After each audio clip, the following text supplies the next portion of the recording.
ایک دوسرے سے ہمارے اختلافات، اور مذہب میں ہم لوگوں کے بہت اختلاف پائے جاتے ہیں. ویسے ہم لوگ سب مسلمان بہن بھائی آپس میں ہیں، خدا کہہ رہا ہے مسلمان یہ مسلمان وہ، لیکن ہم آپس میں اگر کوئی کسی ذرا سے اختلاف ہے، نظریہ تھوڑا اوپر نیچے ہے، تو ہم ایک دوسرے کو اپنا دشمن سمجھتے ہیں، جبکہ کچھ بھی ہمارا نہیں ہے.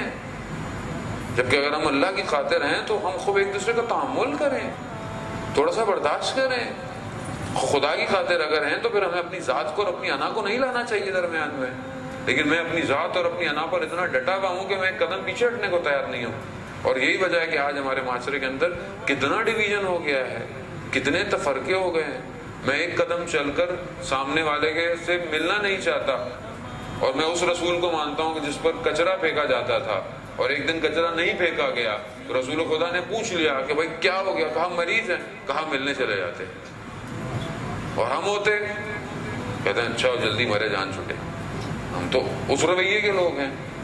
نہیں ہے جانے والا، ہم جس رسول کو مانتے ہیں وہ خود فرما رہے ہیں کہ میں جب تھا، اور سب رشتہ دار ہیں اس میں سے، کہ تم مجھے برا بھلا کہتے تھے، تم نے مجھے جھوٹا بولا، تم نے میرے لیے اذیتیں پیدا کی، تم نے میری ساری تکلیفیں پیدا کی، حتیٰ میں جب شہر چھوڑ کے چلا گیا تو تم نے دوسرے شہر پہ حملے بھی کیے، مگر پھر بھی میں تمہیں معاف کرتا ہوں. مگر رسول کا معاف کرنا کس لیے تھا؟ خدا کی خاطر تھا. خدا کے لیے سب کچھ تھا. خدا کے دین کے لیے رسول نے تکلیفیں برداشت کی تھی، اسی دین کے لیے رسول خدا نے سب کو معاف کر دیا. مگر ہم اس رسول کے ماننے والے ہیں، اور یہ سیرت ہماری اپنی ذات کے اندر ایک دوسرے کے لیے نہیں پائی جاتی. ہم اپنے گھروں کے اندر معاف کرنے کو تیار نہیں. بہن بھائی سے غلطی ہو جائے، رشتہ دار سے غلطی ہو جائے، کوئی انسان ہے، کوتاہی سب سے ہو سکتی ہے.